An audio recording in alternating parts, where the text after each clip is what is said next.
Well, good afternoon, everybody. Good morning, good evening, wherever you are.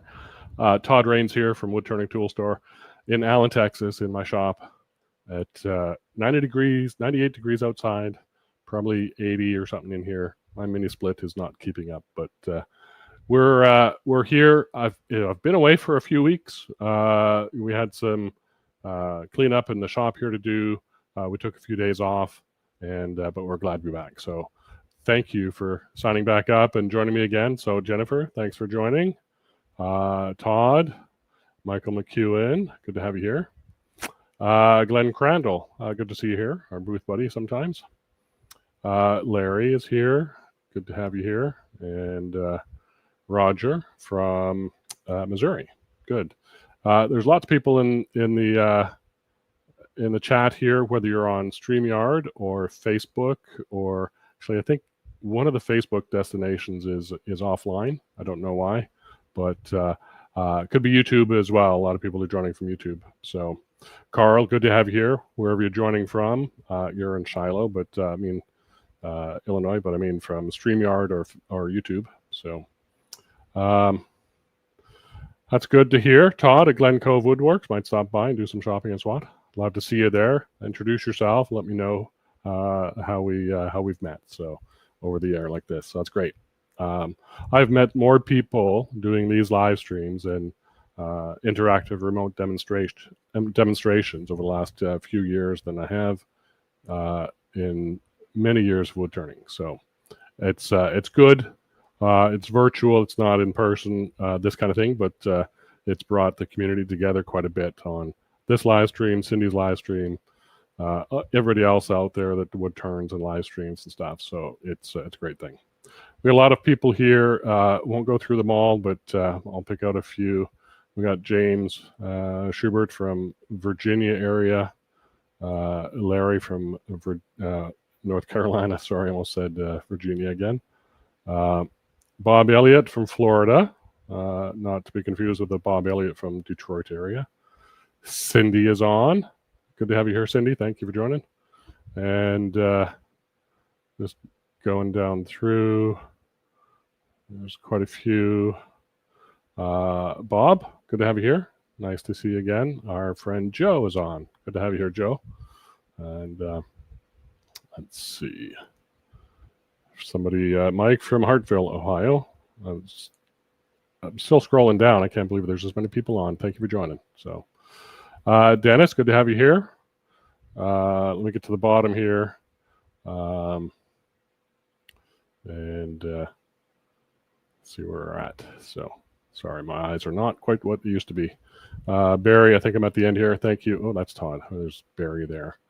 Good to have you here as well. So there's many more people on there that I haven't highlighted, but what we're going to use the chat for is to ask questions.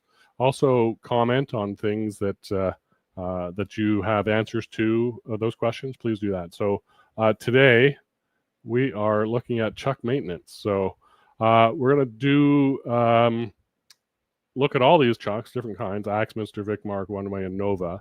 I may not pull them all apart to clean them all, but I'll show you how to pull them apart.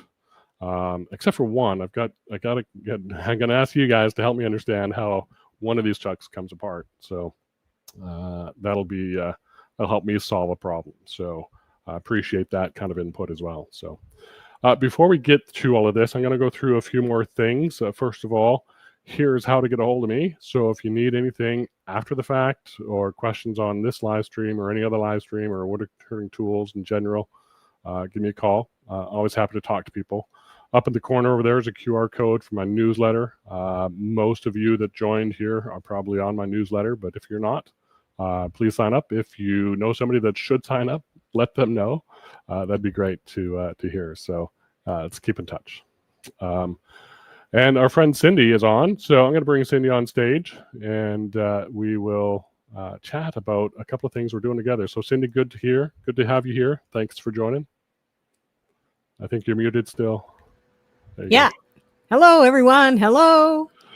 Hi. So what we've been doing over the last couple of years is every other Friday we kind of swap and do these live streams. Mm-hmm. So this week is my week. Next week is Cindy's week, and it's next Friday. So anything in mind, you have something else upcoming the next day after that. So yeah, August 2nd, I'm going to be doing a Gilded Sea Urchin box class. This is on Zoom, and you can sign up on my website. I'll put a link in the comment too. This is going to be that QR code. Oh yes, this one very good. QR code for Cindy's newsletter. So if you're not on her newsletter, get on it, and you'll get notified of all these things that she does. So, so your live stream's the Friday before, right? Oh yeah, I love that. 2 days in a row. I hope you don't get tired of seeing me. No, it's great though, but I don't mind it when I do you know, IRDs and have a live stream before, because it kind of gets me out in the shop to make sure everything's working, and any last minute prep that I can show that maybe I don't want part of the IRD. Is that the case for you this week? No, actually, what's going on next Friday is it was probably a month ago at the AAW. Emma Cook was in town. And she happened to be actually in town, and she came to my shop, and we did this long distance collaboration between, I did a very little bit of turning, mostly Emma did some turning, and Todd did some turning. Emma made a plate and did some decorating in her style, and Todd made a lid for it without even being able to measure the opening. So last week, or last 2 weeks, was it last week? Yes. I started on with fitting the lid a little better and polishing the inlay. And then next week, I'm going to continue with the bottom side of the piece. And you can have some input into whether you want a foot on it or not. So. Oh, well, there you go. Yeah, I remember that now from last Friday's live stream you did. You did some of that, and you're going to do a little bit more sanding and prep work off screen, and then bring it back to finish the bottom side and some finishing. And we're looking for, what are we going to do with this piece?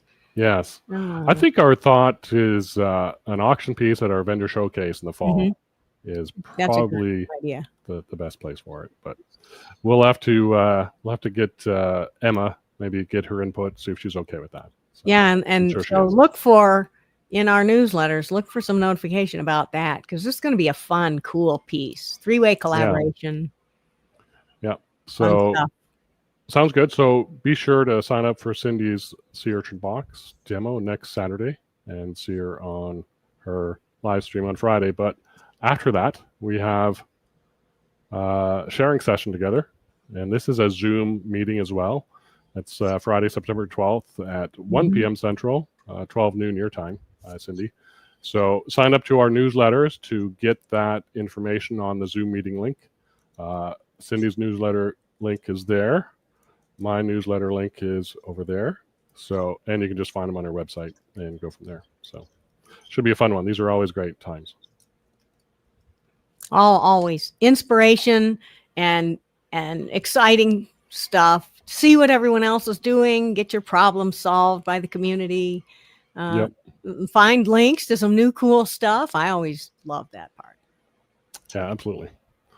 Well, good stuff. Thank you. The last thing. I forgot about this one. So SWAT is coming up. So I knew there was one more thing we wanted to talk about together. So SWAT is Southwest Association of Turners, and it's a big symposium in Waco every August. August in Waco in Texas. It's hotter than Hades outside, but the convention center is cold. Don't worry about cool, the heat. Bring cold. your down jacket. Bring your sweaters. So, or your long sleeve flannel shirts. Believe it or not, just to wear inside. But it goes for 3 days, 2.5 days really, and I'll be demonstrating this year. I'll be a regional demonstrator. We'll be showing some elevated candy dish out of an end grain log with a hook tool and stuff like that. So it should be a lot of fun. And of course, we'll be in our booths selling tools to whoever wants to buy. So hey, so Todd, are we going to do any live streaming from SWAT? We usually do. I have not. That's always fun. Yeah, I have not planned anything yet, but I'm sure we will. I don't know exactly what yet, but we shall see. So I'll bring my gear. Usually just do it on my iPad and go around. But yeah, should be fun. And we may do an impromptu live stream from here when we're together. Oh, with our special guest. Yes, a special guest. Indeed. If she's willing. Hinted there. It's another she. So we'll see if she'll join us for a live stream. So now you know. I might have to build another box though. Right. To get us up to the same height. Right. So we'll see how that goes. But yeah, it should be fun. Looking forward to that. So thanks, folks, for letting us talk about this stuff for a little bit. Hope to see you at SWAT. Cindy, thanks so much for joining here. And we'll see you later. Bye-bye, everyone. All right. So let's get on to the show, chuck maintenance, and talk about what we're going to do and what we're going to use to do it. So we're going to look at all these chucks, and I'm going to be showing you how I take them apart, what I use to clean them. And I haven't done this for a couple of years, so we'll figure it out. And I've got one chuck I need people to help me with. So here's some of the things I'm using. I bought some of these snap ring pliers off of Amazon, and so those are needed for a few of these chucks. We've got some cleaning material, WD-40 regular stuff, some lacquer thinner. You could use other cleaners as well, solvents of base of some sort. And up in the corner, we've got some lubricants. We got some Super Lube, which is a silicon or based lubricant, WD-40 silicon, which has PTFE, and some gun oil. Perhaps I might need it. So whatever your choice is, I'm probably going to use for lubricant, either the grease if I needed an enclosed back on a chuck, or the silicone spray from WD-40. So give me your thoughts on what you think you guys use. If you have links to products you might use, throw them in the chat. Others may like to see those. And if I see them, I will post them on the screen to take a look. Or for you to take a look. We have people joining from YouTube and StreamYard, so not everybody's going to see the comments unless I show them here. So let's see what we're at next. So thank you very much. Not that one yet. So let's go to the overhead. I've got here a few of the Axminster chucks. I'm going to start with the Axminster chucks. Before I do that, let me do one thing. There we go. I'm actually going to record this. I may be able to make some post-production YouTube videos out of this. So we've got some Axminster chucks here on my platform here, my board. And there's an SK100 Discovery chuck. There is a GK88 Discovery chuck. And then there's an SK100 Clubman chuck. So this Clubman chuck is the older one. It's really dirty. These two are relatively new, but we'll show how to take them apart. And then I've got jaw set over here for my Clubman chuck, the O'Donnell jaw set. And I've got on the side here a SK114 Evolution chuck. So we'll pull that one. We'll pull all these apart. I'm going to need you guys to help me with the Clubman SK100 because I don't know. I think I need a gear puller from what it looks like to me. Cindy said, let's see, I always thought WD-40 was petroleum-based, would attract us. I use a dry lube product like with graphene in it. Yeah, this is a dry lube. It is specially formulated. It's not really a WD-40, if you will, but it's a specialist dry lube with PTFE. So dirt and dust resistant, great for table saws, drills, lathes, etc. So that may be something to check out. It's kind of I'm sure there's similar competing products out there. So let me move my trackpad. I'm done with that down here. So get that out of the way. So let's take a quick look at some of the tools we're going to need. We need our 5/32 or 4mm wrench for all the screws. I've got a tray full of tools here. I won't put that up. I'll just put them up at the side here above me, and I may just pop off there. Got a wee little hammer just to tap something if need be. I've got paper towels galore. I've got nitrile gloves if I need them. I may or may not put those on. It's a bit sweaty out here. So, and then we've got some brushes, steel brushes, little paintbrush, bristle brush, and one of these sort of mechanic sort of brush with nylon bristles. This one I don't use much. I don't want to scar up my jaws and stuff, so I've got a nylon bristle brush on the end of this one and brass or steel on that one. So I went to Amazon and I found these guys. These are kind of an interesting look nylon bristle brush. It kind of looks like a toothbrush up here, but it's kind of bent. It's got these things, but this is the cool end.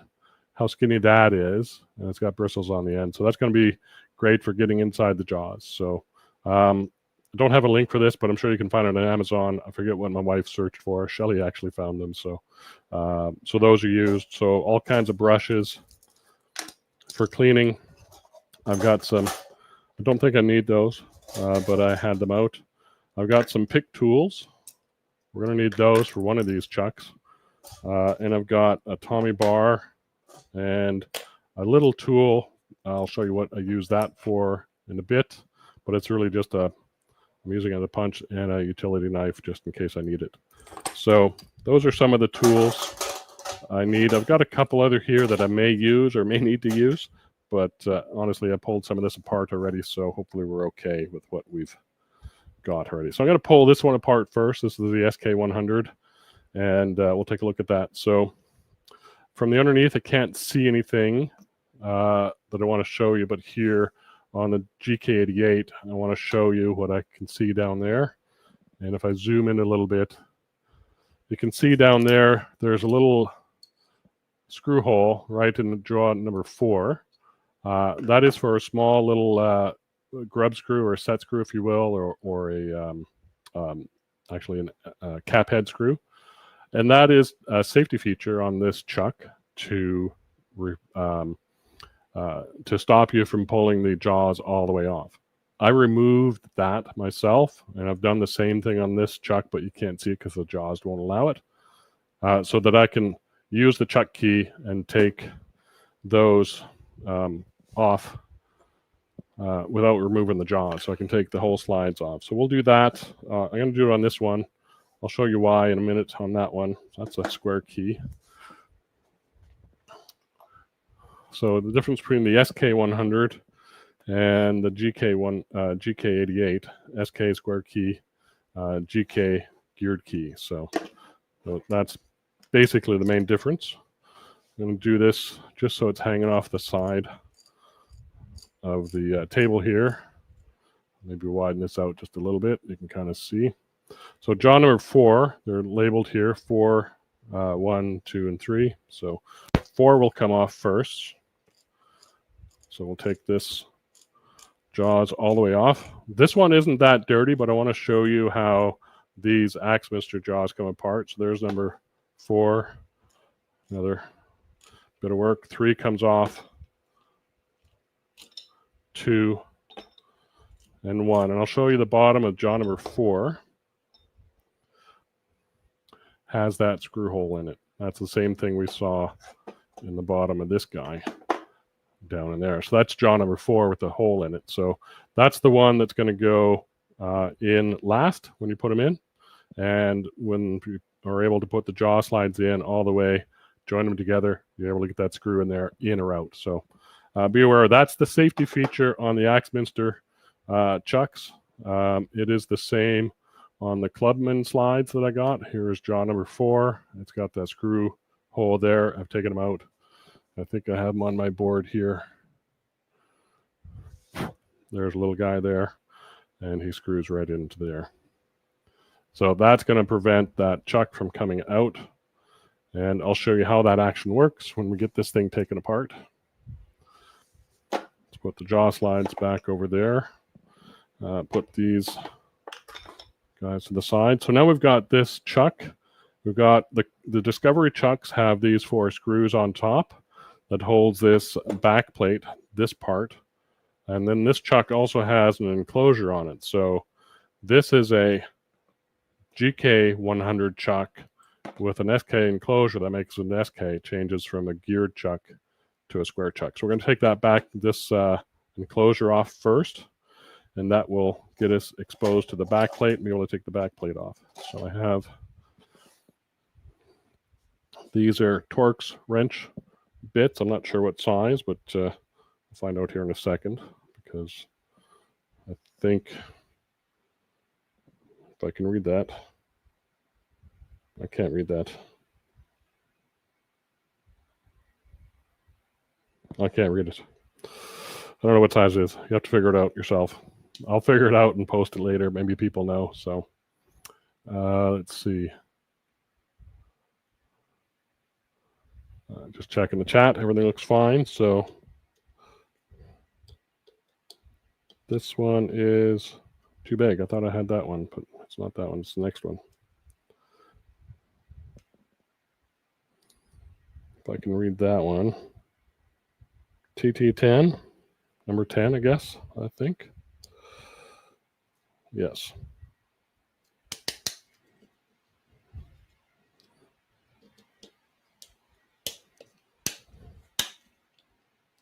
A little tighter than I thought, but I had taken this apart a couple days ago, had some problems getting it back together, and I'll explain what the problem I had was and what you should avoid when taking this apart.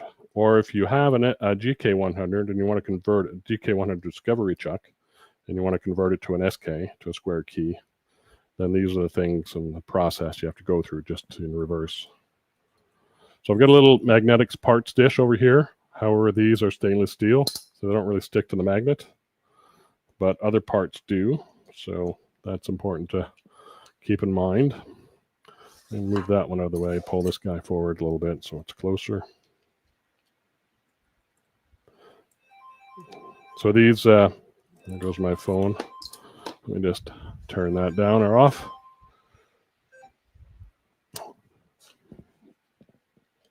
The Discovery line of chucks is the reason I made them, the GK88 Discovery and the GK100 and the SK100.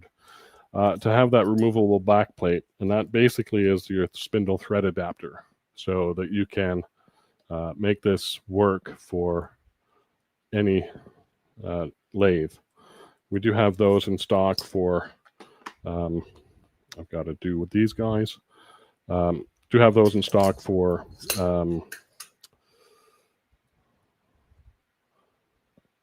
all the sizes here.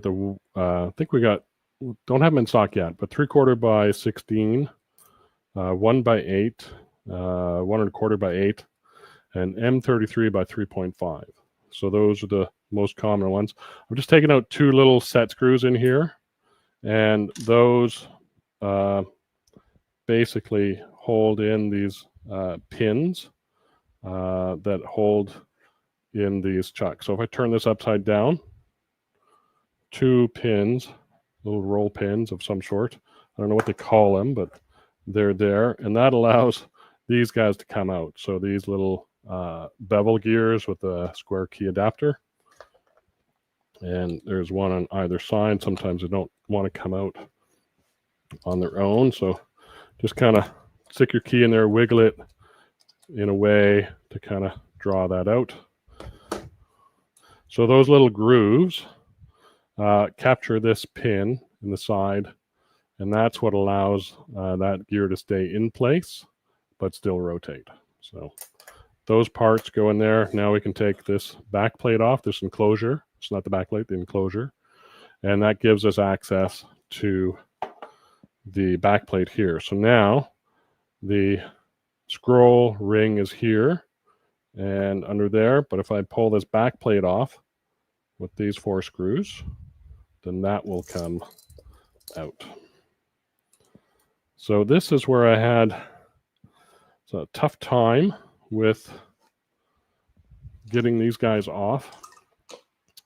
And so I had a couple of extra tools. I have a little something to hold my tool with, and I've got a screwdriver without a bit in it. Has a little bit of extra leverage. And so now I've got something to torque and hold against, and I'm going the wrong way, Todd. Lefty loosey. There we go. So these are tightened down quite tight. I don't know the Newton meters, the foot pounds. That is probably in the spec and the instructions of the chuck. I don't have that right in front of me, and I didn't remember what the numbers were, but we'll get that information. If you have questions on what it is, let me know, and I can certainly email that out, post it on the website. They have Axminster has a video on how to do this, and they post on there what the Newton meters is. Sorry for my hiding this from you, but it is a bit of a high torque situation. So there we go. So a little extra leverage on those, and those come out. If anybody knows what these torque numbers are, if you can pull them from the Axminster site or something like that, might be helpful for others. But we'll know what that is. So now that those 4 are out, our thing comes apart, and we've got these 2 plastic parts that ride on these 2 little springs. There's little springy components right there and there. So those guys, make sure you don't lose those. And now our scroll ring is separate. It's a very good fit. Might have it slightly cockeyed in there.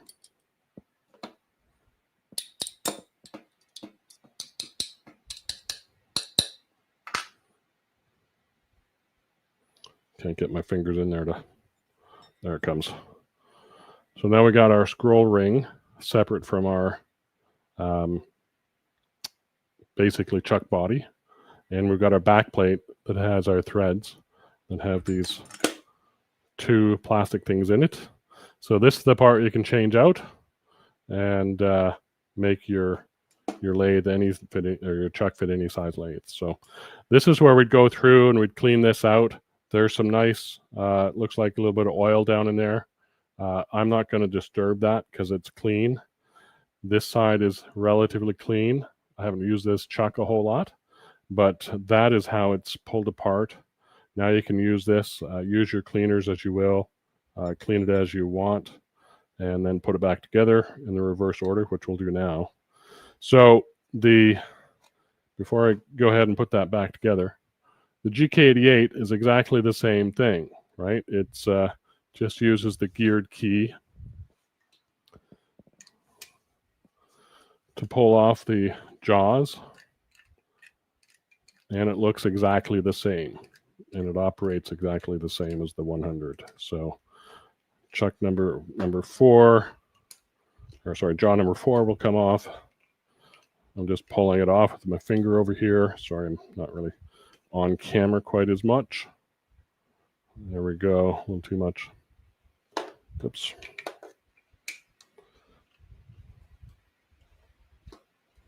Four, 3, 2, and 1. And now this looks identical. Take those 4 screws off. You can pull your back plate off, pull your scroll ring out, lube everything up, clean everything up, and away you go. This is a relatively new chuck, probably 2 months old, so I haven't used it a whole lot. I think the only thing I used it on was that small bowl we did with the faceplate ring, month or so ago. I'll set that aside. And some paper towels or shop towels around just to clean your hands. If you're wearing nitrile gloves, please go ahead and do that. I'm a little too sweaty to get those on. So we've got our scroll ring here, and now we need to put it back together. We're going to line up these four with these 4 holes. And does it matter at this point which 4? I don't think so. I think it's I think number 4 was always over a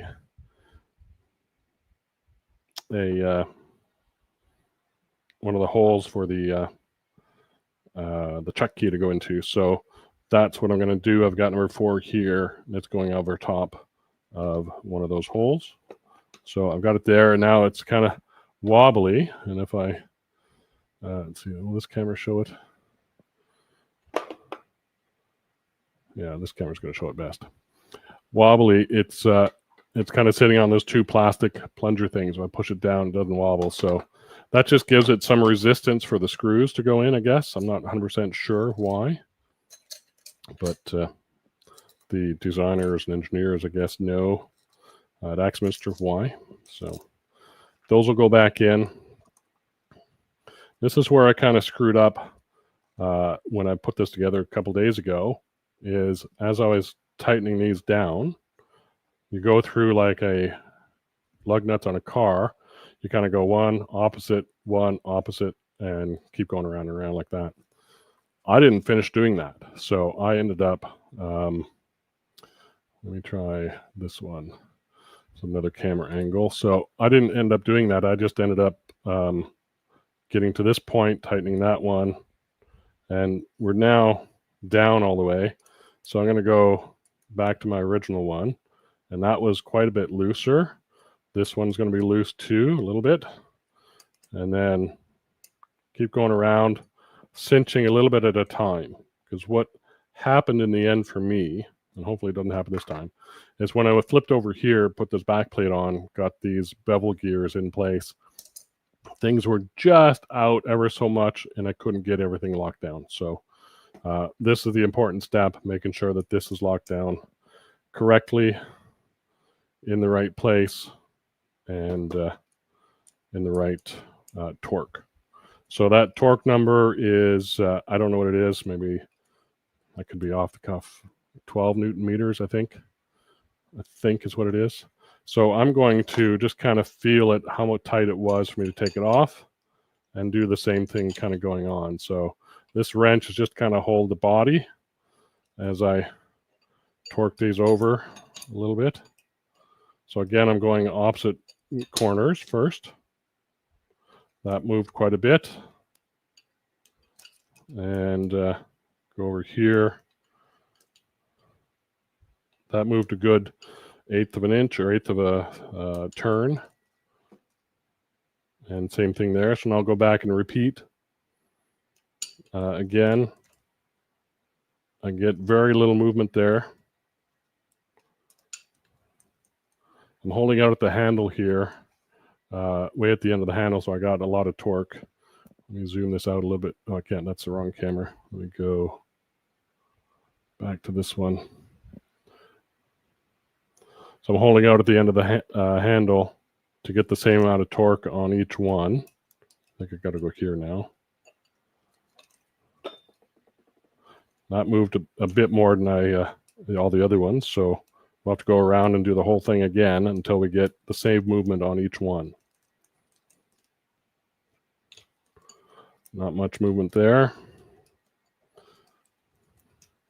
I'm using the same sort of strength. I think I'm trying to exert the same amount of strength on each one. So that moved just a little bit.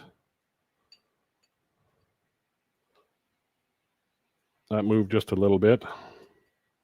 So I'm not really pulling all that hard. It may seem like there's a bit of exertion, but this extra length in the handle gives you a good amount of torque. So just as long as it's consistent, I think that's the place you want to be. That moved just a little bit with, that didn't move. That didn't move.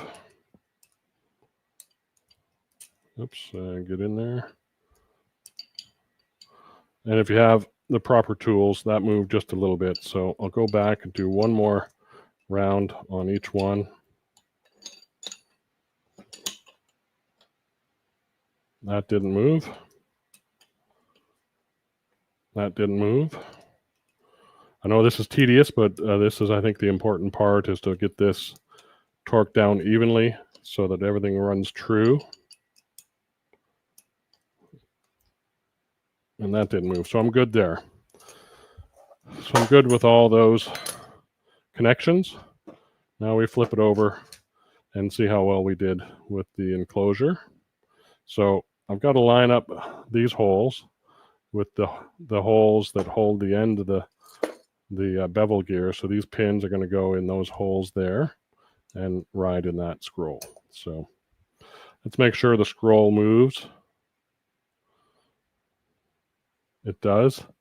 This is where a little lubrication down there would probably go a long way. So I may end up pulling this apart again at some point and just relubing that because we're kind of showing what we're doing. So I'm now putting this so these holes line up with these chuck pinion holes or the bevel gear holes line up, and then these 4 holes line up with those guys.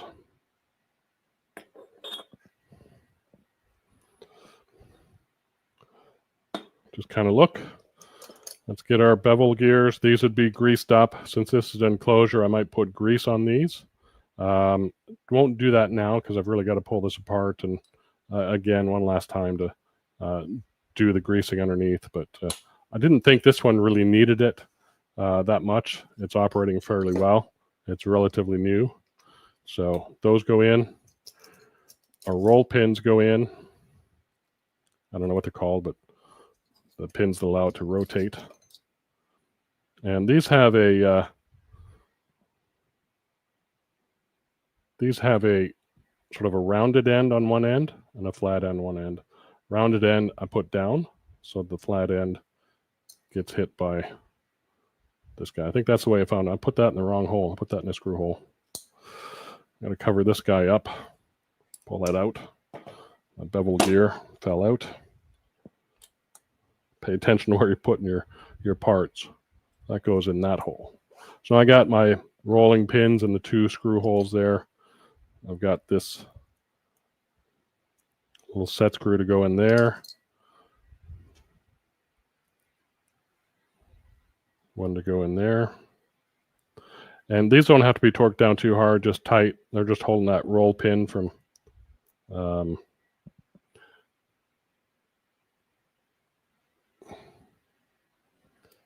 moving. So now we still have a bit of play here, which is okay until we get these 4. Just tweak that a little bit, not very much at all. These 4 guys in, those are going to go in these holes. And again, this is I think, what did I say, a T9? What did I do with that hex wrench? Oh, there it is. Sitting over there. All right, so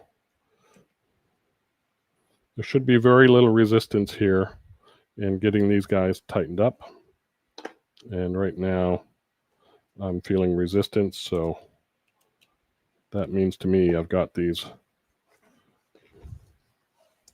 Oops, wrong key. I may have got this. So my scroll is turning. I'm going to just verify it from looking at it. So I don't want to lose these screws. Yep. So she's turning fine on that side. Turning fine on that side.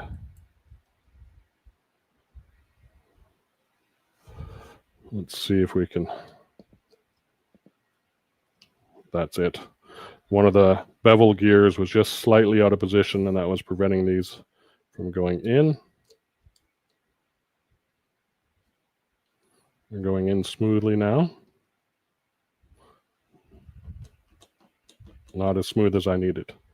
So there's something I didn't torque right And this is where I was 2 days ago. I got it fixed 2 days ago or yesterday. And we'll look at that one. We'll say what I need to do is pull all these out, pull these bevel gears out, retorque these 4 bolts down properly, and maybe add some lube in there, and that'll be done. So for the sake of time, I'm going to move on to the other Clubman chuck and some of the other chucks so that we can kind of see the differences between each one. So that one's done. Not really, but I'm pretending it is. So this is the SK100 Clubman chuck. So it says Clubman there. This one does not have an interchangeable backplate. It is, this tape on here is just holding the spindle locking screws. No other reason for it that I don't want to lose them when I'm flying around on the lathe. So this is integral to the chuck, but there are some set screws here, here, and here, 3 of them. And when I take those out, I see this body. I'm not sure how this comes apart. So if anybody knows, then please let me know how this Clubman chuck comes apart. Because if we take this guy apart, or one of these out,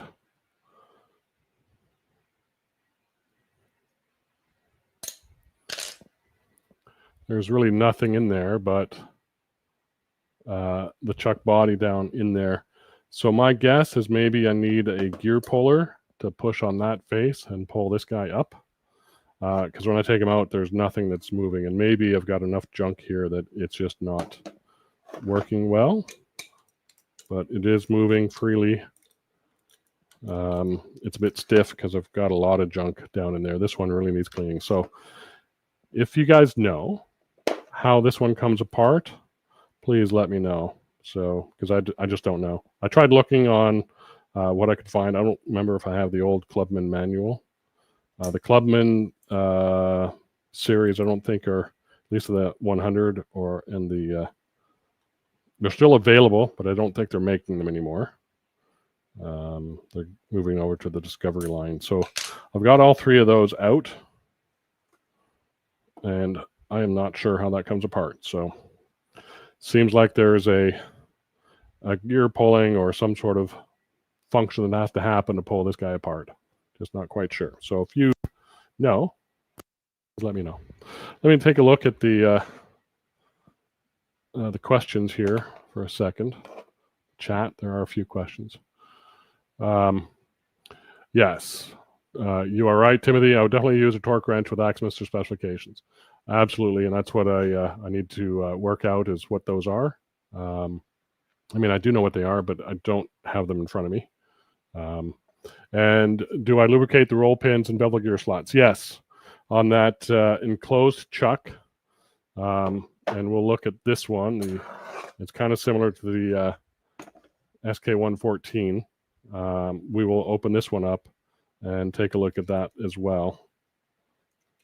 So this is the 114, the Evolution chuck. And you'll see that this is an enclosed body. And it needs, I would use grease in this case. So this back plate is not really torqued down very much. It's easy to get off on the SK114. And you'll see that I don't really have anything to do here in this case because I think it's well protected.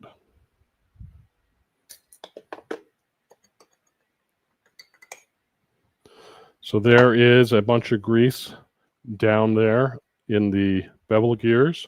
They're going to be in the roll pin hole as well, so that this really rotates really quite nice. I can turn this with, let me show that on camera. Let me get that behind that. I can turn this with one finger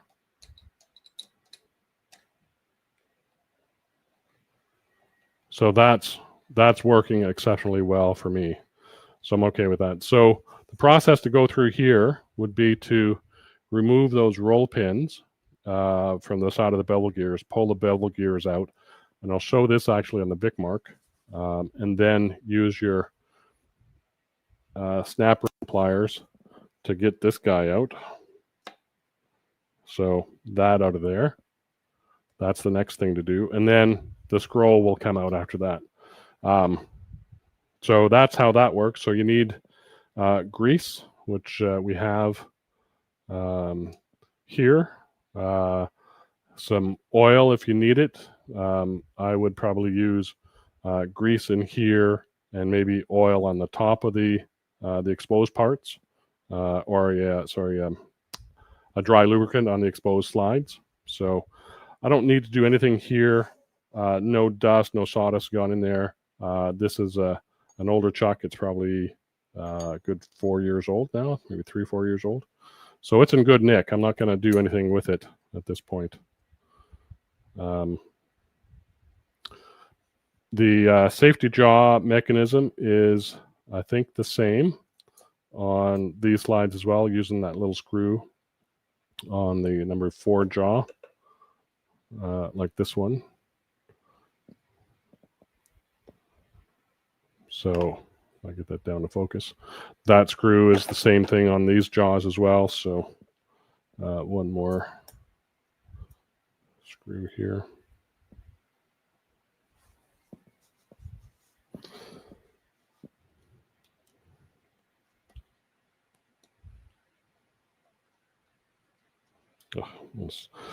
I need to get a set of Torx wrenches that aren't foldable like this. This is kind of a I don't use a lot of Torx, but when you want the handled versions, it's nice because of that. Just flops over.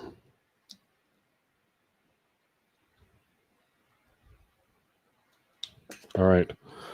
So that is pretty much done. You can see down on the bottom there, this number 4 key or number 4 jaw has that screw hole for the safety, as a safety jaw. So that's Axminster. Did anybody get me an answer on the Clubman, how the Clubman pulls apart? Let's see.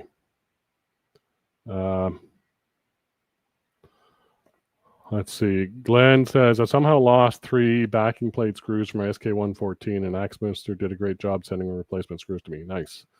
So that's good. Yeah, that's where I think these little dishes help a lot to try and hold those in. I'm trying to figure out where those set screws are from. Oh, those are from from this guy. So yeah, this is the one I need help with, people. Clubman SK100, and how to pull the scroll out, because I'd like to be able to clean in there a lot easier. Oh, that's sad, Joe. When disassembling my Vicmarc chuck a while back, the roll pin fell on the floor. Ended up buying a roll pin kit from Amazon to replace the lost pin, but a sawed-off nail worked in a pinch until okay. Well, that whatever works, you eventually found the lost pin. Good stuff. So let's take a look at a different chuck manufacturer, and we'll get to those. I'm going to move these jaws. They need to be cleaned as well.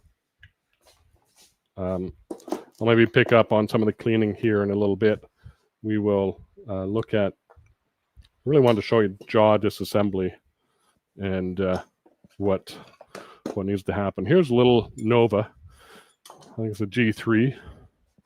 So this is a fun little chuck. It turns opposite to open than the rest. It's operating quite well. But as I take it off, I can't go any further. And even if I take this tops off, I'm not going to be able to get the slides out. There is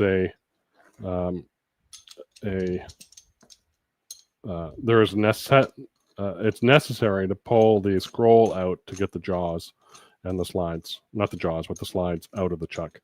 If I look at the bottom here, I can't see it because the jaws are on, but I'll pull this apart and we'll take a look. So all you need to do is get the snap ring off. So for these open jaw, open back chucks, I don't know if Novas are all the same, but they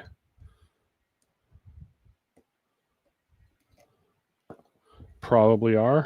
Somebody else can answer that. I've got, this is why I have these little pick tools in here.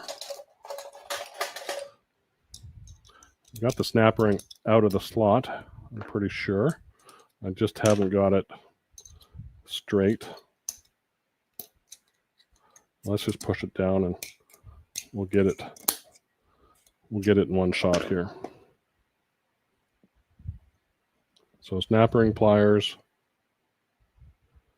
in the holes. Oops. Not in the hole there. I don't have a great light down here.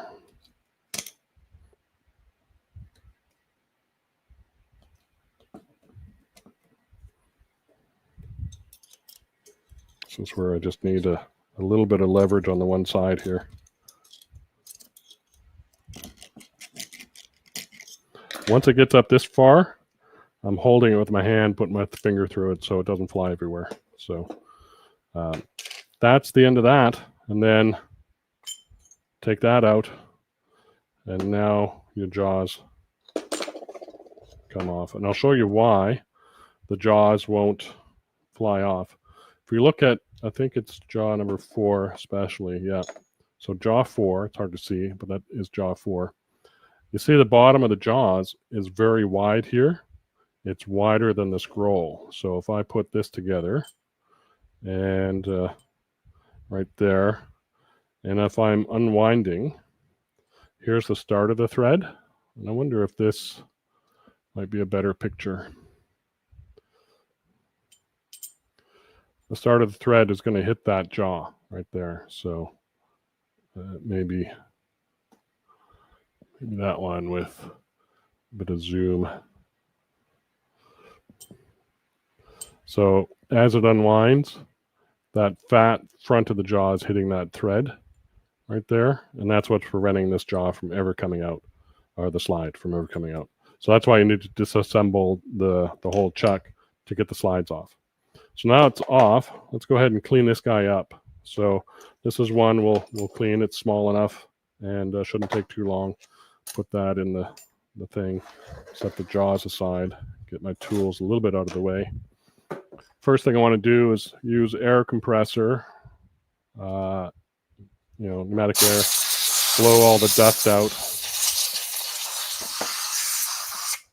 And off the jaws as well. As much as I can from a dry dust perspective. Let's get those screw holes as well. There's lots of dust in those screw holes.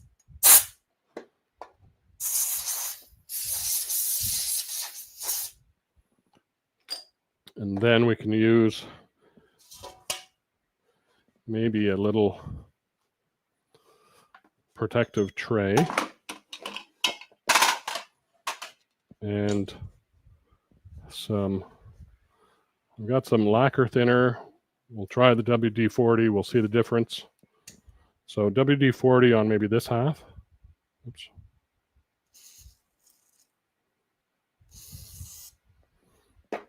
And I've got lacquer thinner in a little spray bottle here. And we'll get our little brush. There's my new.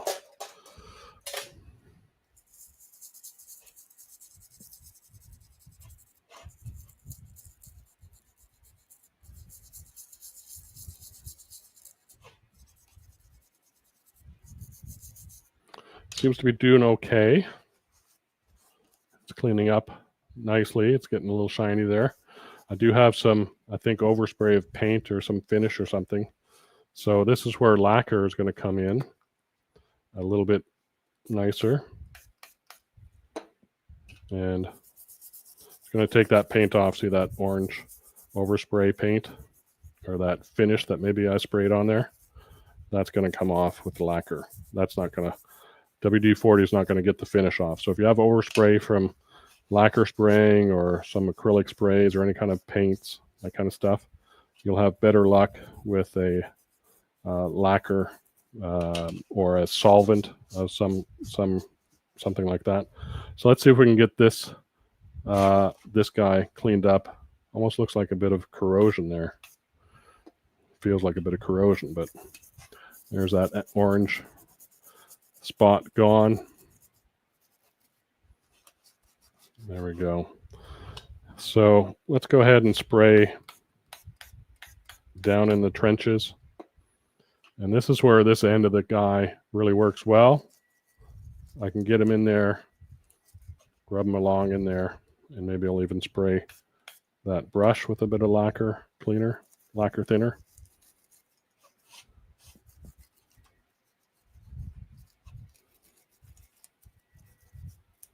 So these really skinny these little brushes actually come in quite handy.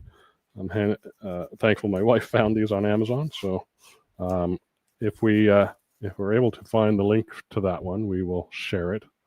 But it's a simple search on, I think, nylon brushes.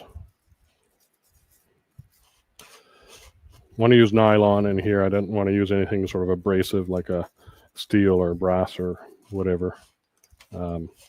Just I didn't want any scratches. So that's it. Little shop towel down in the grooves there.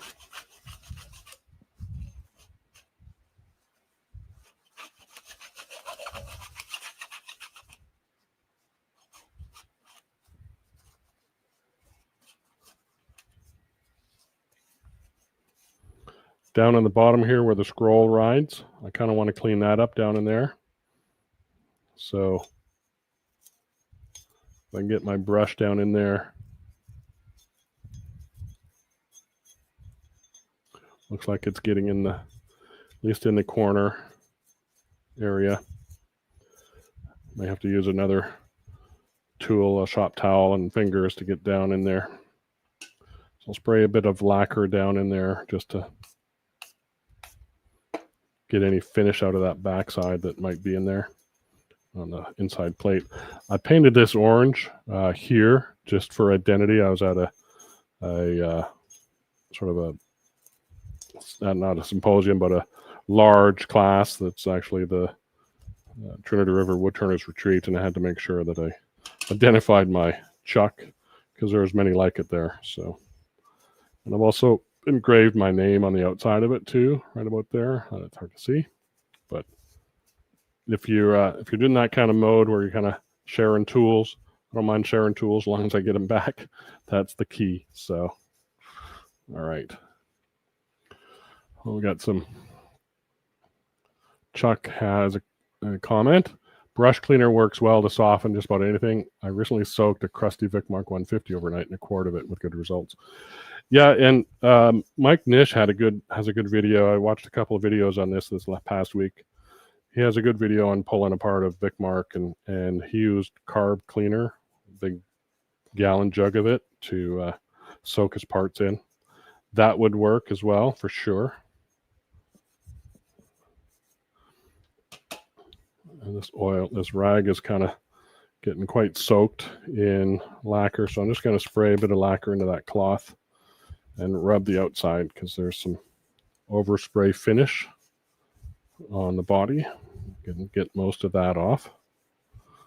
And I have a couple of jaws on another chuck. Maybe this one I can't remember. Was this one? No, there's another chuck where I've got a good film of lacquer. You can see that it's lacquer because it's yellowed. So I'll just generally spray the jaws, give them a good scrubbing with the brush. Do the same thing on the slides and the bottoms. Now I could pull the jaws off of this part, but to be honest, oops, Sorry. Let's see. My wife says double-ended on brushes, $7.99. Brand below package price $8.99 on Amazon. There you go. So hopefully that helps you find them. Thanks, Shelly, for doing that. Appreciate it. Cindy has gun cleaning brushes. What look how it's using. Here they are on Amazon. Yeah. So great little find for getting inside these slide areas. So that's really what I like. I was saying I could pull these jaws off the slides, but I never changed the jaws on this chuck. I haven't changed them for probably 5 years. So this chuck kind of has a sort of it's kind of a one-trick pony, really. So there are some built-up crud in the corner there, and there. Oh, I forgot to do the bottoms. There's some nice crud in those grooves. Let me get this one because I missed that on this one. There we go. I should be wearing gloves. This lacquer thinner is going to dry out my fingers, but this is the rough and ready way of doing it. So, but there we go. It's looking a lot cleaner. These slides are a lot cleaner. I'm liking that. There's some finish on top there that needs to kind of get dissolved. A little rubbing, and that comes right off. A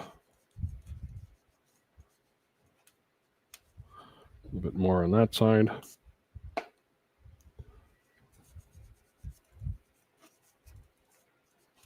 And that's coming off nicely.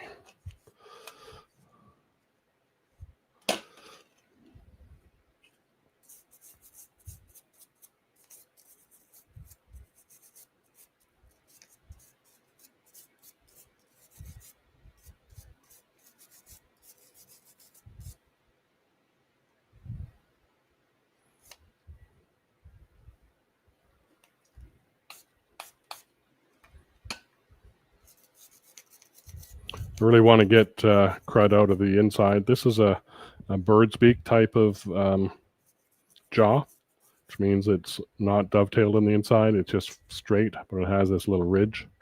And so making sure you get crud out of that so it seats and bites properly. It's important.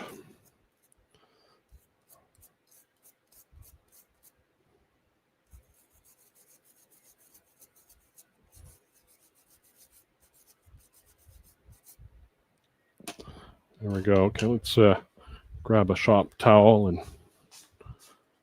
dry these off a little bit. And then we'll take a quick look at the one-way is a little funny thing. I've got a towel in here that we're going to pull apart. I know, what am I at? 2 o'clock on top of the hour, but I've got a couple more to do. So stick around. We're gonna show a one-way and a Vicmarc here in a second. We'll at least pull them apart so you know what you're looking at to get them apart and what you need to do. So, and we'll go from there. So let's quickly put this guy back together. He's pretty clean. We didn't clean the scroll yet, so let's quickly do that. A little bit of lacquer thinner because that's going to evaporate really quickly. And then we'll put some oil on this one. That guy. And I want to go, oops, excuse me as I drop that. Kind of want to go one way to sweep it out of the threads. One way or the other, either inside or outside the threads.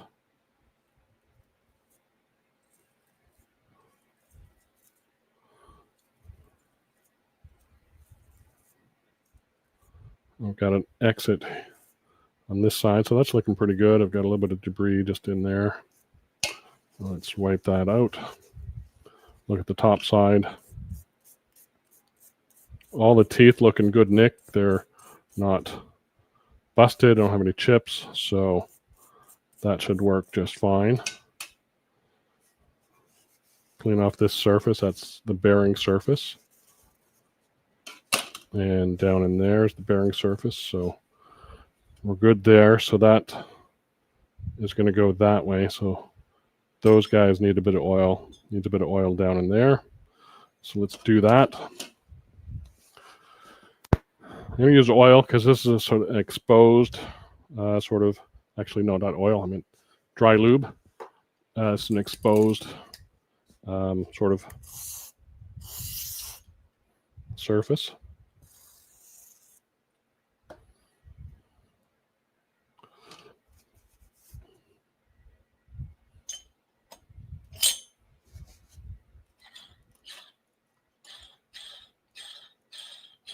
Just kind of spinning that around to make sure it seats fine. And I need to,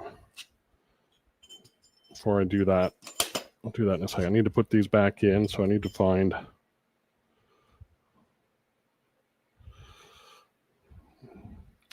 don't mark their slide numbers, so I don't know that it matters, and I didn't mark it.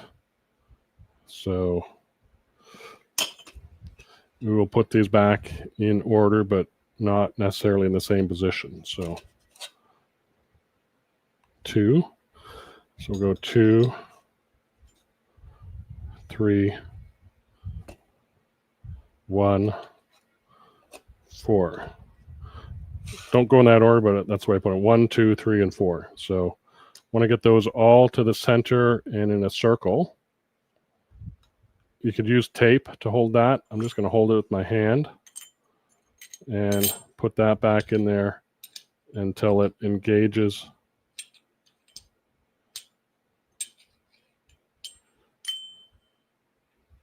Make sure I'm straight.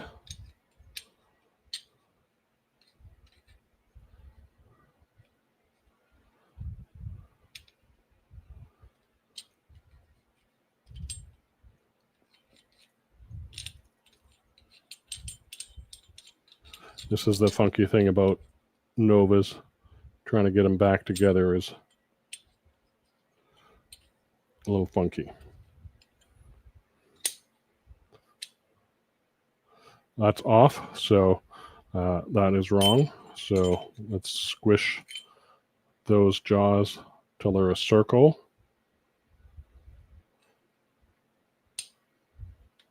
And I'm pushing up with my fingers to try and get those to engage. Let's make sure I got them in the right order. 1, 2, 3, 4. I wonder if I got them in reverse because Nova is reverse. Let's see. One way to find this out. I didn't pay attention. Let's see. 1, 2, 1. That's 1 and 4. Here's 3 and 2.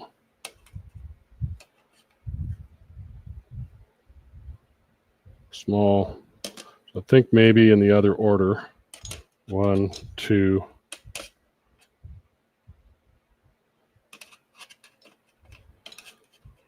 Go in the counterclockwise numbering. I don't know if that's right or not.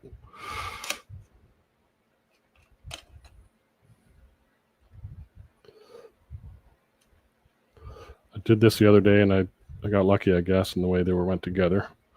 We'll try that way. So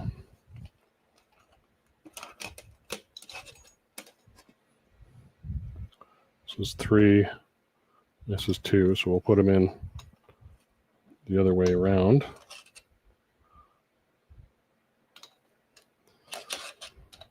See if that falls. So now we got 1, 2, 3, 4 instead of 1, 2, 3, 4. So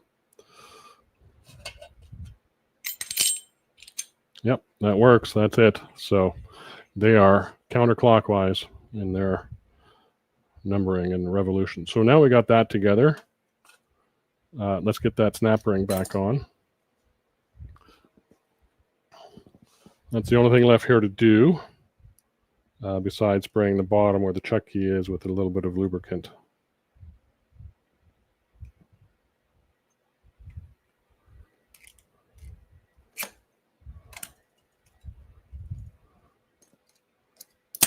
There we go, snap ring in place. And dry lubricant.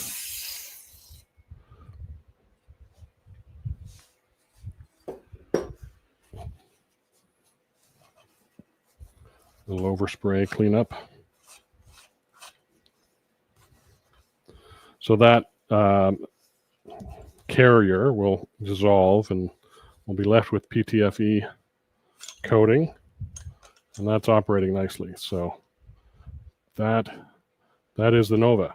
All right, so my wet rags, I'm not throwing in the bin over here. They're going to sit on the bench and dry out.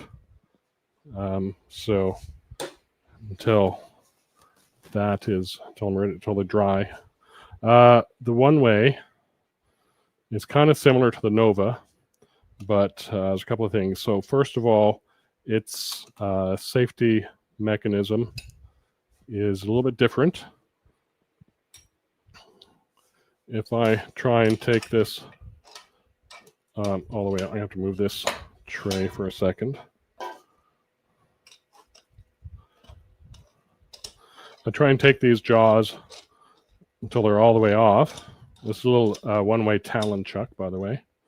Then I hit a stop right about there. And what I notice is on jaws number 2 and number 4, there is a slot in them. And under that slot, under the thing, each jaw has this little pinhole. And this pinhole is for a roll pin, and number 4 has the roll pin. So if I take off number 4 jaw,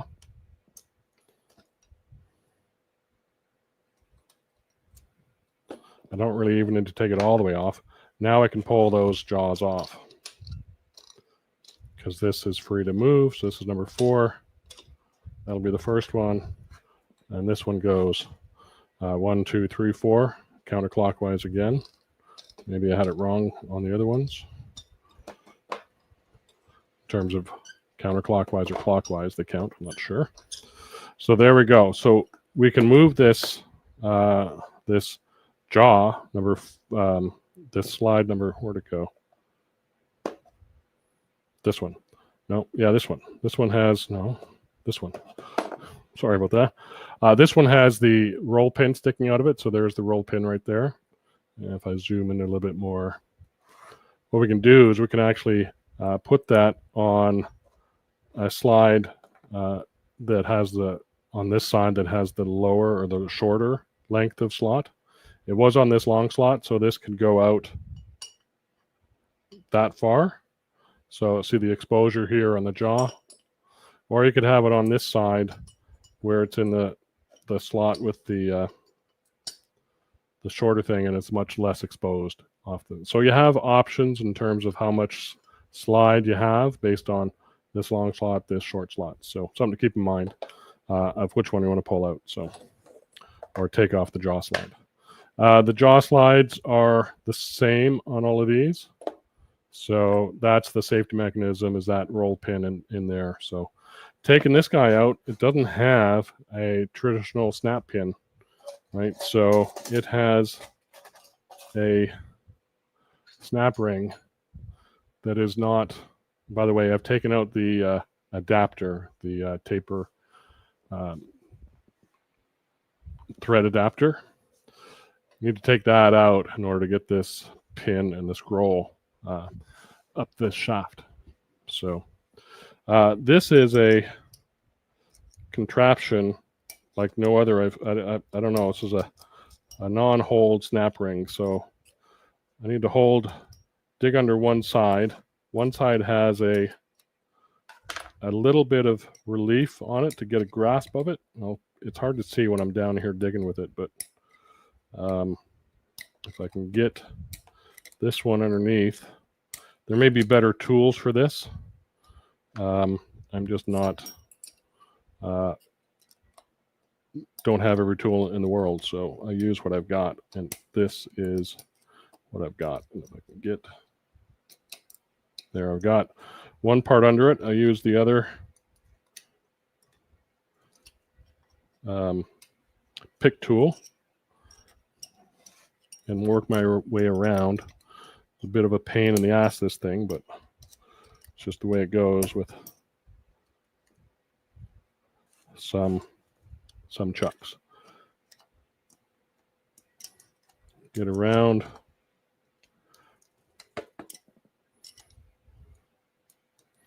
And it's always easier when you're doing it in rehearsal than when you're doing it live. Just the way it goes. There we go. We've got it up and out of the slot. So now it's just a matter of pulling it up and out. So these little pick tools, you know, $10 at Harbor Freight or something like that. I actually have the larger one that I've ground a sharp edge on and use it for my recessed hollower. So if you're, and again, I'm going to stick my finger in here. So oops, it was off camera. So I capture that thing. Stick your finger in here. When you're pulling it the last little bit and it flies off, you've got it. So that's the kind of thing you have in this thing. It's not a split ring, but it's something you got to pick out yourself. So once that's done, the scroll comes out and you're good to go. So this needs a good clean dust off camera. Line this back out again. I should have this a bit wider for you to see all that action. That's done. This guy is a bit dusty. So that looks pretty good.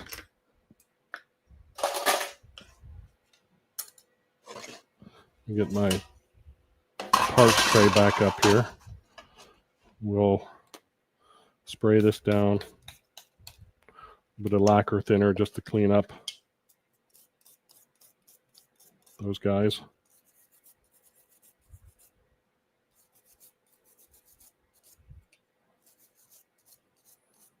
This is an exposed chuck, so the backside shouldn't be that bad. This guy's not that bad. In here is a bit dusty and stuff. And this inside, I may choose to use a WD-40 with a rag, just so I have it kind of somewhat lubricated, but cleaned. And so I'll use the regular WD-40.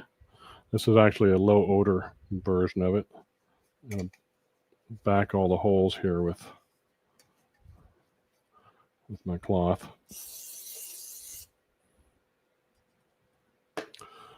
Clean that.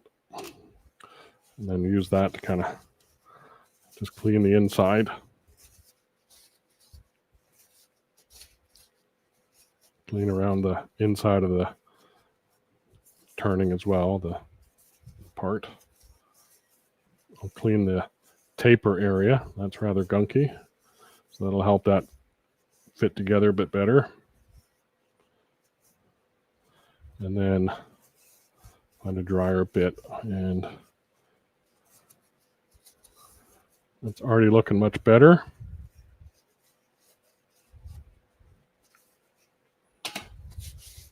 Again, another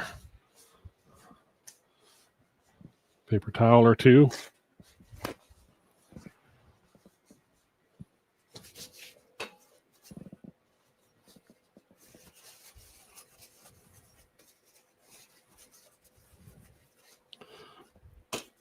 This surface here might need a little bit of attention with some lacquer thinner, where I've got maybe some overspray happening.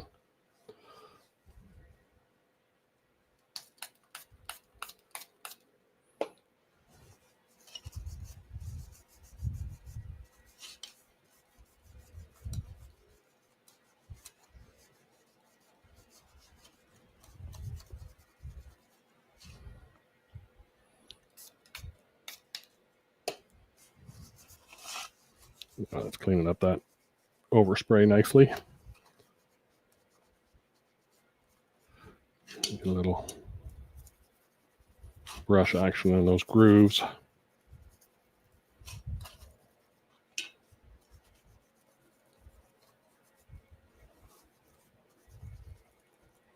We'll build up there some kind of finish in that spot. So that's coming off. So that's looking good. Let's spray or clean the grooves. These ones have kind of grooves for the slides, so they're not just a single slot, but they're like serrations, if you will. So we need to clean those.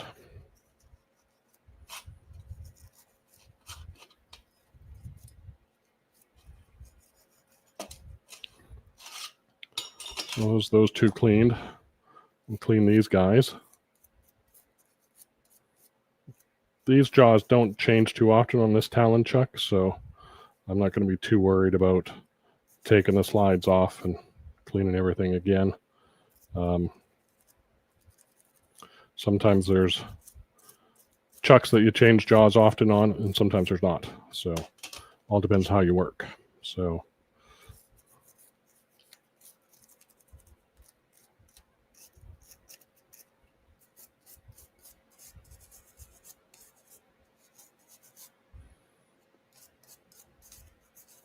there's some overspray from some sort of paint. Let that sit a little minute, and that comes off.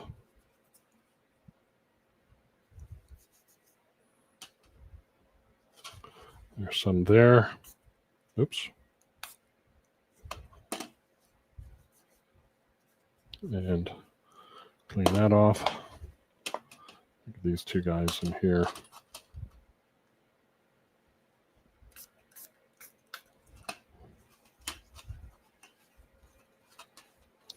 Get rid of that red paint.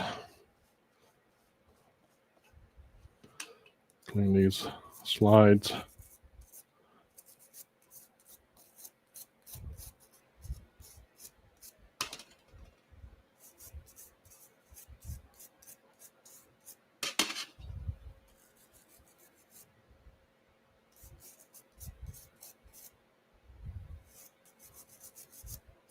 There's some real rust there, so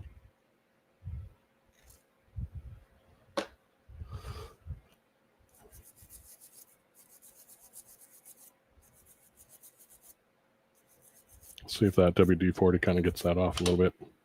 Not really. And to get some royal jelly or something, but we'll see how well it works without it. Rust removal.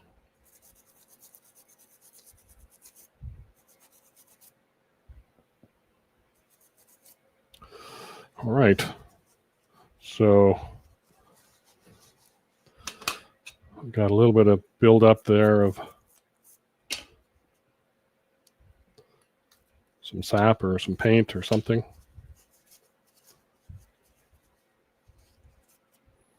These jaws are ready to go back, I think. I didn't clean the screws. I haven't taken all but one screw out. So we'll leave it there. Again, I'm going to use the PTFE lube on those surfaces down there where the ring runs. So that's good. And then drop in this ring again.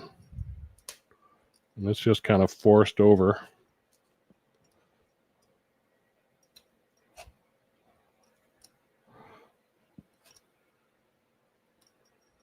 Don't know if I can do it with my fingers. We'll try.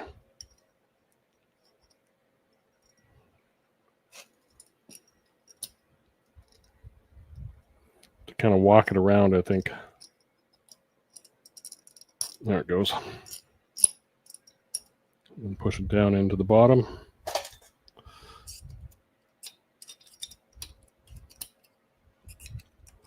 It should snap in. It doesn't move. And let me just test. That's scrolling fine. So now should I lube the slides?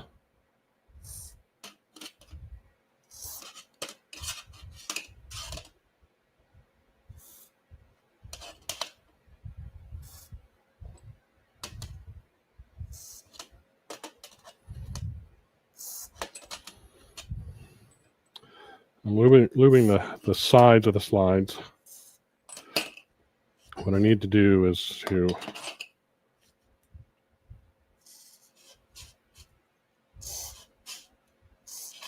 just squirt some on the tracks or the scroll.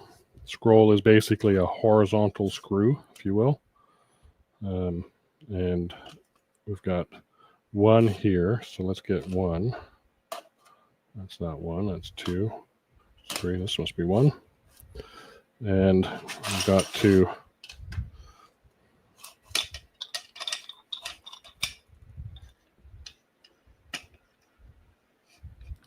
watch the scroll. So right there, wonder if I can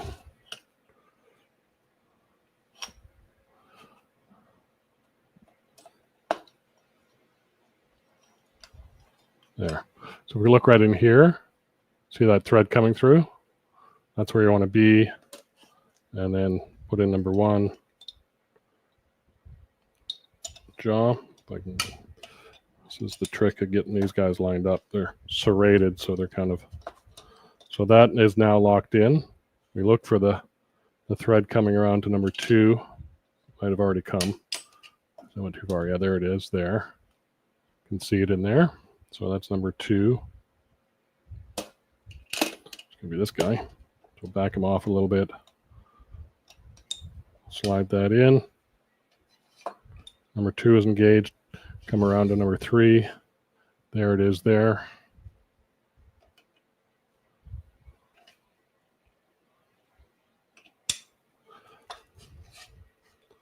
Number three, and then number four. It comes around the first thread of the screw. If I get it in there, there we go. Oops. This tray is inhibiting me a little bit.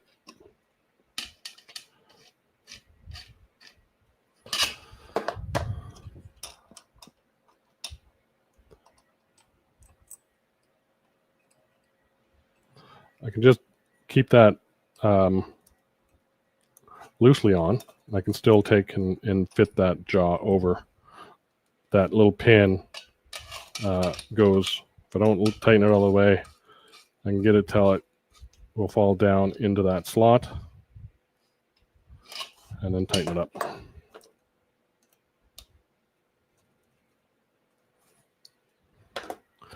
And that's the one way.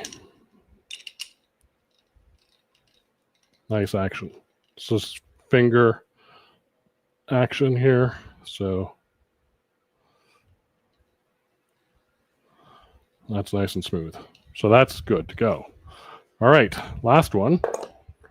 Vicmarc is pretty simple. Again, Mike Nish does a great job on explaining this. So I have a couple little hex screws here, wrong size, on the back plate. I've taken the jaws off already, but not the slides. So this has a safety slide mechanism as well, where you can't take them off until you take the scroll out. It's very much like the Novas. So these two screws come out. Not really on very tight, just enough to hold the back plate. Again, I've had this one for, I don't know, it's got to be 20 years now anyway. And it needs a thorough cleaning, because if we look in here, I've used this for both wood and holding metal pieces, believe it or not, to do some tapping and threading. And this one operates like crap. If I go in, it's fine. If I come out at this point right here, the jaws are even with the sides, it gets really sticky. So the jaw slides are gunked up at some point in there, and it's just a real nightmare to kind of get these out all the way. I bring them out as far as they go, they stop. And the reason for that is the front of the jaw is too thick to fit through the scroll threads. So if we close it all the way up again, we'll look through the bottom here and we'll see what I'm talking about. So remember, those scroll threads are not that far apart. I don't know what the pitch is or anything, but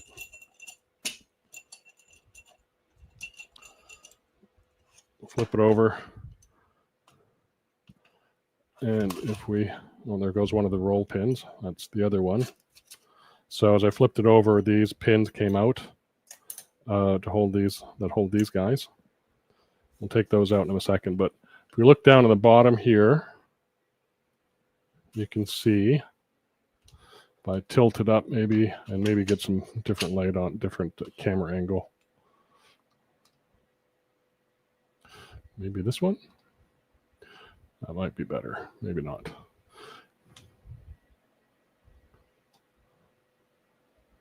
Let's see if I can zoom that in, because it's probably got the most light.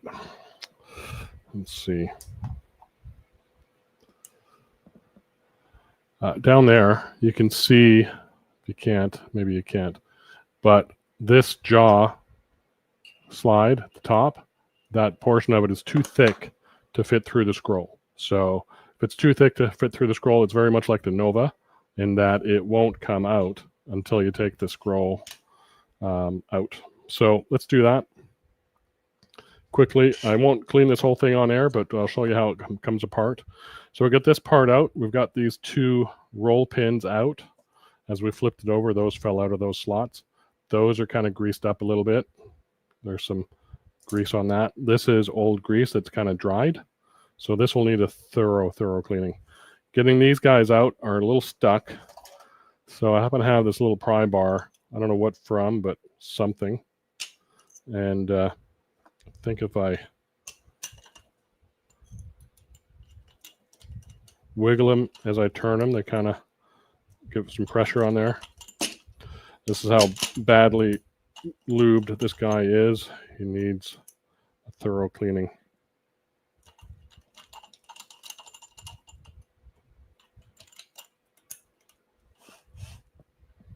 Try and zoom out again. So I got this little pry bar looking at this guy, so I wonder if that's a little close. We'll come back. So I'm just trying to hold that little pry bar as I get this out. Let's try the other one. Maybe we'll have better luck on one than the other. We need to get these out before we can take off the scroll wheel, the C-clip. Or there we go. There's one. Needs a tremendous amount of work and cleaning. Like I said, it's been far too long since I've cleaned this guy. It's probably been 10 years since I cleaned it, and it's not in a good way. Doesn't look like anything's broken, at least to these teeth or anything. So there we go. So the teeth look, there's a little wear in the corners, but nothing broken. So that's good.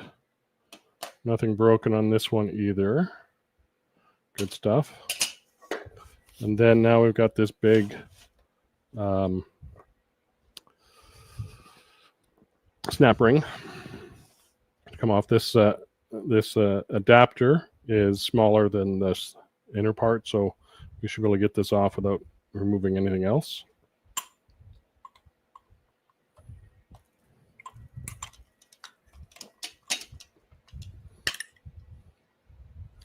Again, it kind of twists on me. These aren't the best snap ring tools, but they work. The problem is once they get uneven, and they kind of get a little bit unruly. I don't have little hooks on the end of these snap rings, pliers.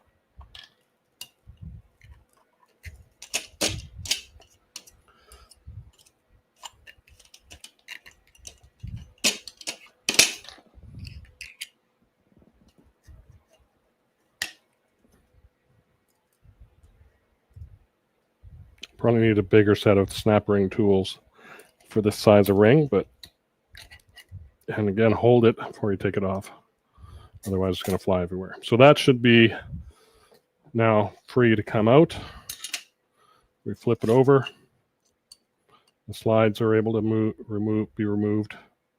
Oh, this is why number 4 doesn't move. I forgot about that guy.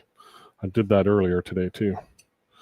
Number 4 has this little pin here. That's why I have this other little tool. I have a little Tommy bar, and that's why I have the little hammer. There goes the scroll ring with just a bit of vibration.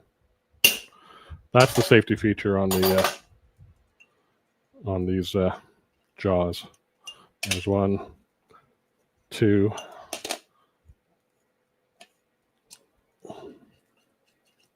That's not even going to come out.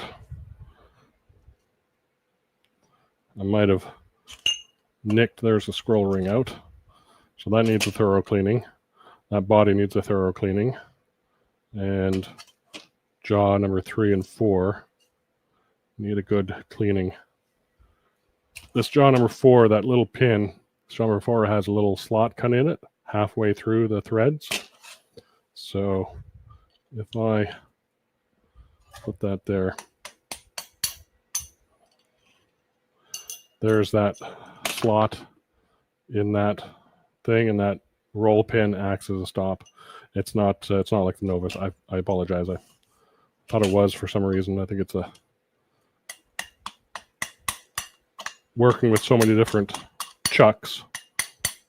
I lost the idea of how each worked. There we go. So that's now fully apart. I will use lacquer thinner, probably some other solvents to clean all that, clean the grease. I'll need a grease degreaser, which I don't have in stock right now, but or in my shop. So that is what we'll be using to clean this guy. That guy, these guys, these slides, all those parts will go into, with a little bucket to clean up. So I've got an old blue bucket out here that I'll use. So that is what we're going to look at. Next week, you'll see me with all new chucks. So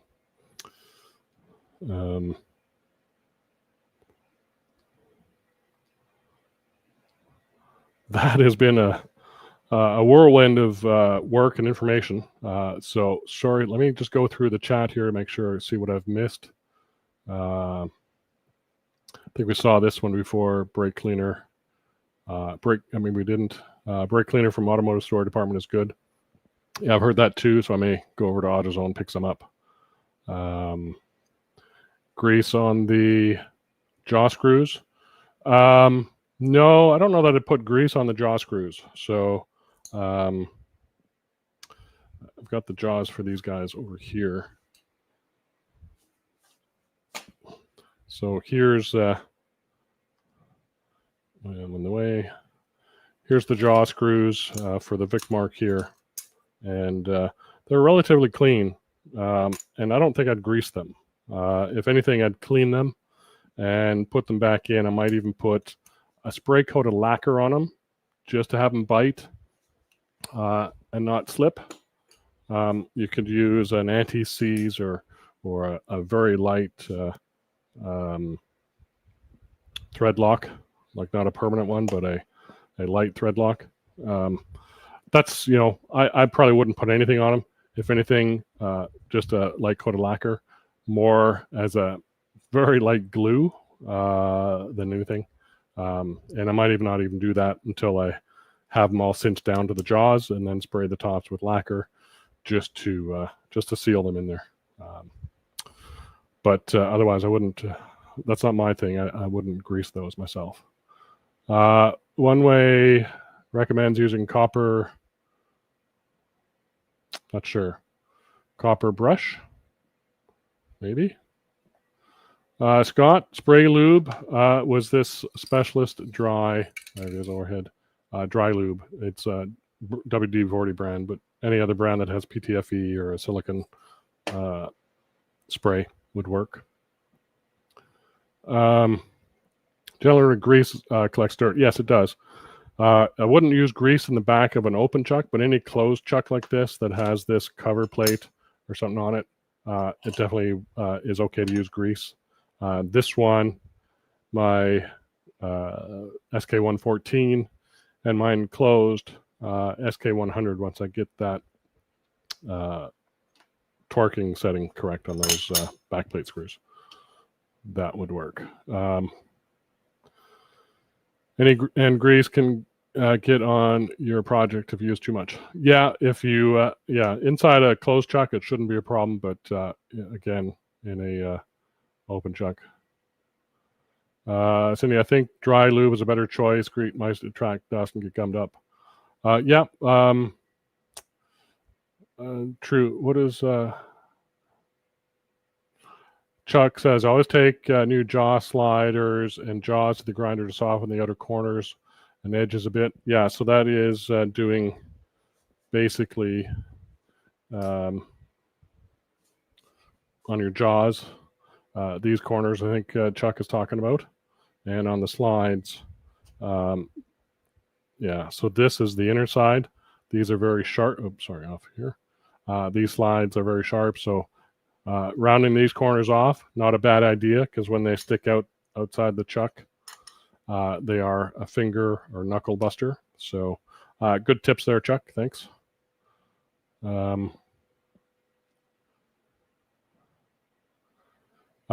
think that the WD-4 dry lube would do the job. I'm thinking so. I mean, really the true test is going to see how they operate after a year of turning or 6 months. I don't turn that often anymore, unfortunately, with the workload, but at least once a week I try and get out and turn something. Sometimes it's a lot more than that if I'm prepping for something for SWAT demos or other demos, club demos, RDs, that kind of stuff. Scott asked, I didn't see this early enough. Can you please show how to properly install the insert and the Talon chuck? Okay, yeah, we can do that. If you're still around, Scott, not a problem. Let me move this stuff out of the way. I'll leave it all on here for right now.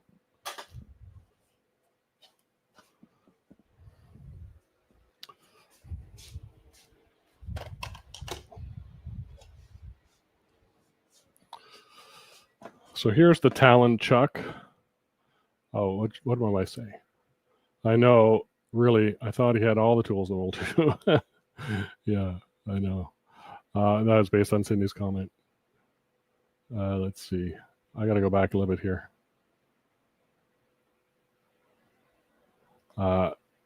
Oops, I missed this one. How do you access the moving parts when needs to be replaced? How do you access when moving parts? Well, I think I showed most of the ways to get into chucks and take them all apart, except for this. Again, anybody knows how to take a Clubman SK100 apart, let me know, please. So that access to all the parts is there. To get spare parts, you'd have to talk to the manufacturer. I could interface to you to Axminster if you needed me to. If you bought your chuck from me, that's fine.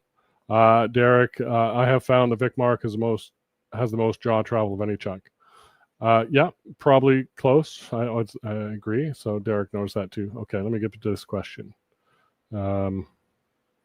Scott's question on, okay, properly installing the insert in the Talon chuck. So these are tapered adapters. I'm going to hold my fingers over that. So first I would clean this. Let me take these screws. There's 3 screws that are used to secure the Talon chuck, and 2 of those screws are used to remove it. So there's the 3rd one. So we got 1, 2, 3. So let me clean this off first. Clean my threads. Clean that surface. Okay, so there's a slight taper to this, and there's a taper to this guy in here. So I think I cleaned this when I cleaned this guy. So so you need to have 3 holes here, and you need to line up the 3 screw holes. You'll notice there's 5 holes on it. 2 are smaller holes. The 2 small holes here. those are for removal. The 3 larger holes are for insertion. So those 3 large holes, you need to line up with the 3 holes there. So I'm lining up that hole and that hole. And I want to make sure that they all engage. That feels like it's engaged in the threads. That feels like it. And that feels like it. Okay, and I think that's the right size. So I want to snug these or hit these down until they bottom out. Or, yeah, so the cap heads are bottoming out in the bottom of the hole, the countersunk hole. And maybe this might be a better view. Let me just tweak that a little bit there. So, or this might be a better view. Actually, I set this camera up for this. Yeah, so that's a good shot. Okay, so they've all sort of bottomed out. This one doesn't look like it's bottomed out all the way. It has not. So now, to draw this taper down evenly all the way around, you want to just do a little bit of on each one. So go around the circle, 1/8 of a turn there, 1/8 of a turn there, 1/8 of a turn there. Just keep going around a little bit till it snugs up. It's snug there, snug there. You want about the same amount of force on each one. So kind of be mindful of that. Just don't crank on each one. Crank on each one individually, kind of like I did with the back plate on that SK100 that I still have to work on. So all the way around. As we get down, this is sinking into that adapter more and more. So this adapter is sinking into that Morse taper more and more. So that's it all the way around until you go. So how to take it out is the question as well, or maybe not the question, but a good question to ask. And so once this is seated all the way down, you're good to go. I haven't gone all the way, but I won't go all the way. To take them out, you just undo the screws all the way. This doesn't matter once you're taking it apart, how rapidly or if you're doing it in order or anything. So take out one screw. Take out the second screw, put it in the other hole. You want to thread it in this other hole.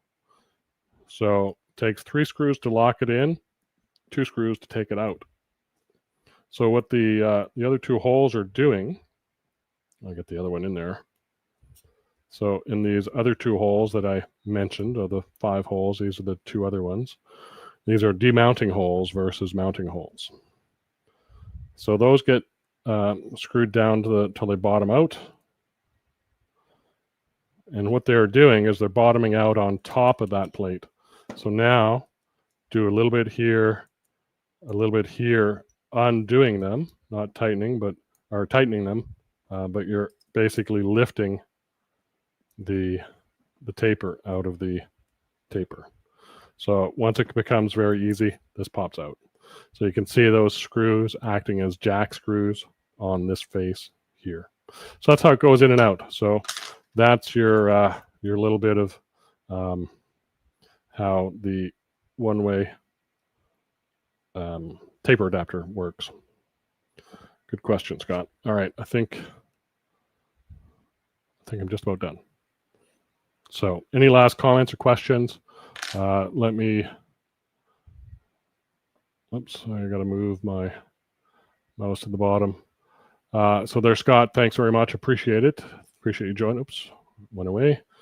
There we go. So this lifting screw has got to come out of the lifting hole or the demounting hole and into the mounting hole.